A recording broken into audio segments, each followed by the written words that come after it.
Hi, welcome to Passion for Poetry and Prose. It's Elizabeth here, and I am going to attempt to read Ulysses.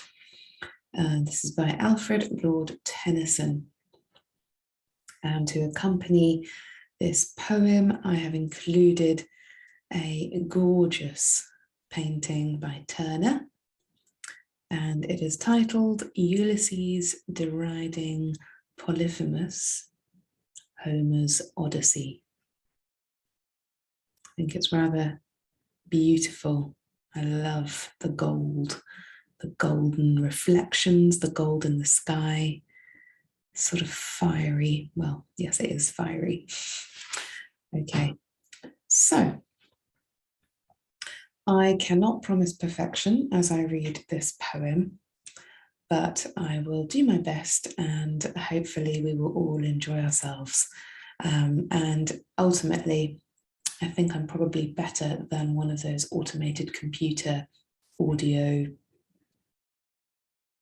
readers that you can get on some poetry websites. So I've got that to beat. All right.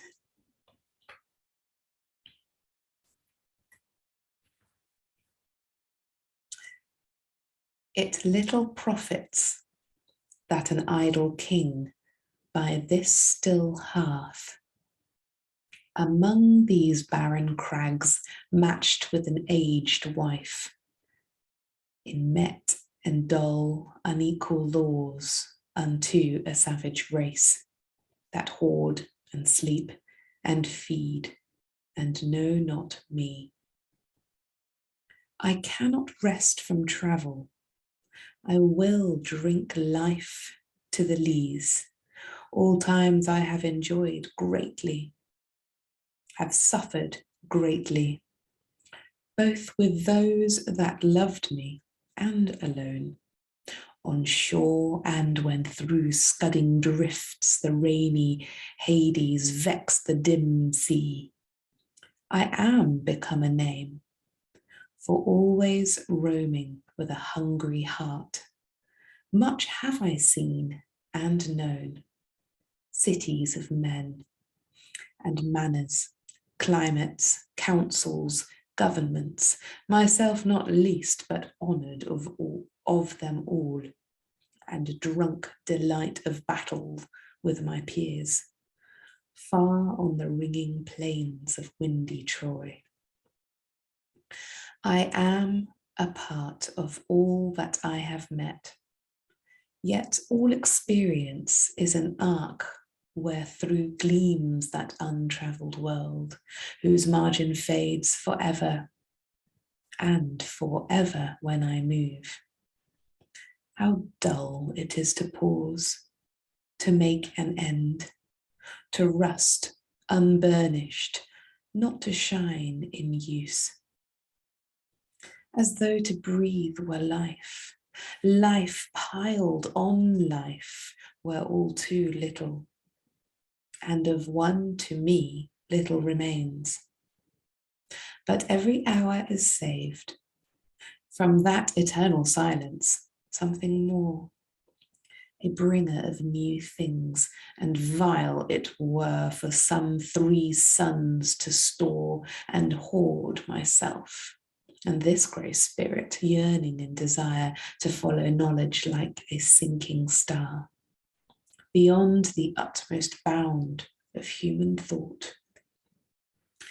This is my son, mine own Telemachus, to whom I leave the sceptre and the isle, well loved of me, discerning to fulfill this labour by slow prudence, to make mild a rugged people, and through soft degrees subdue them to the useful and the good. Most blameless is he, centred in the sphere of common duties, decent not to fail in offices of tenderness, and pay meet adoration to my household gods when I am gone. He works his work, I mine. There lies the port. The vessel puffs her sail. There gloom the dark, broad seas, my mariners, souls that have toiled and wrought and thought with me, that ever with a frolic welcome took the thunder and the sunshine and opposed free hearts, free foreheads. You and I are old. Old age hath yet his honour and his toil. Death closes all, but something ere the end, some work of noble note may yet be done, not unbecoming men that strove with gods. The lights begin to twinkle from the rocks. The long day wanes, the slow moon climbs, the deep moans round with many voices. Come, my friends.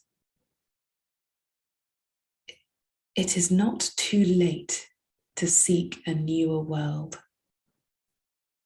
Push off, and sitting well in order, smite the sounding furrows, for my purpose holds to sail beyond the sunset and the baths of all the western stars until I die. It may be that the gulfs will wash us down. It may be we shall touch the happy isles and see the great Achilles whom we knew. Though much is taken, much abides. And though we are not now that strength which in old days moved earth and heaven, that which we are one equal temper of heroic hearts, made weak by time and fate, but strong in will to strive, to seek, to find, and not to yield. By Alfred Lord Tennyson. I like how he finishes his poems. They're very powerful. He has a strong finish. It was less difficult than I thought to read. And just so you know, because of time and not wanting to make like a huge deal out of doing these readings,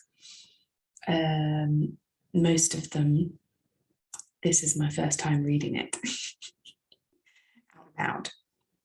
I sort of skim through with just by looking as what's it called?